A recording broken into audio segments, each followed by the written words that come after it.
ఉండాలి అని దేవుడు వాక్యం చెబుతుంది. పిల్లగా ఏది ఆశించి కాదు, ఏది ఆశించి ఆయన పరలోకాన్ని విడిచి భూలోకానికి రాలేదు. నువ్వేదో ఇస్తావు, ఏదో చేస్తావు అని ఆశించి ఉన్నతమైన మహిమను విడిచి, ఉన్నతమైన సింహాసనాన్ని విడిచి అంతా విడిచిపెట్టి ఈ లోకానికి యేసుప్రభు ఎందుకు ఏది ఆశించి రాలేదు. నువ్వు పాపము నశించిపోతున్నావని, పాపము నుంచి నిన్ను విడిపించుడు కొరకు, పాపము నుంచి విడిపించి పరిశుద్ధిగా చేయడానికే యేసుప్రభు పరలోకం విడిచి, పరలోకాన్ని విడిచి భూలోకానికి వచ్చాడు. హల్లెలూయా. ఏది ఆశించి రాలేదు. నీవు నన్ను పోలి నడవనిచ్చాడు. యేసుప్రభు వచ్చే ఉద్దేశం ఏంటంటే, జ్ఞాపకం చేసుకోండి, ప్రతి మానవుడు పాపంలో పుట్టాడు, పాపంలోనే జీవిస్తున్నాడు.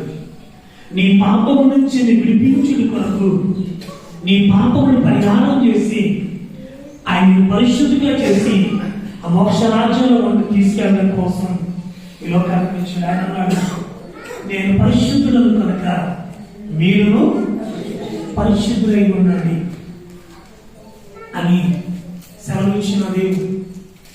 నా ప్రభువును ప్రియమైన దేవుని బిడ్డ, ఆయన పరిశుద్ధుడిగా ఉన్నాడు, మీరు కూడా పరిశుద్ధుడిగా ఉండండి. ఆయన ఇచ్చిన ఉద్దేశం అదే.